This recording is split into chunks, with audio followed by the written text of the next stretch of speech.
संयुक्त कृषक संगठन उपदेष्टा मंडली सदस्य रमेश महापात्र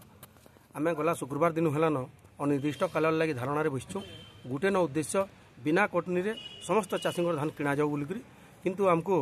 शुक्रवार दिन एडीएम डाकी आलोचना करते समस्त धान किणा जा बोलिक कहले किंतु सेटा पानी गाड़ पलटिला वाला आमको अनुभव लगुच गोटे गोटे जुजुड़ी गाड़ी मैंने पठाले बहुत कम धान लिटिंग है आम तो धारणा बसवार कथा आगु भी कही आज भी कहूँ अनिर्दिष्ट काल लगे आम यहाँ बसू काली भी बसू परदिन भी बसू सब धान नहीं उठवार पर्यंत आम आंदोलन जारी रहा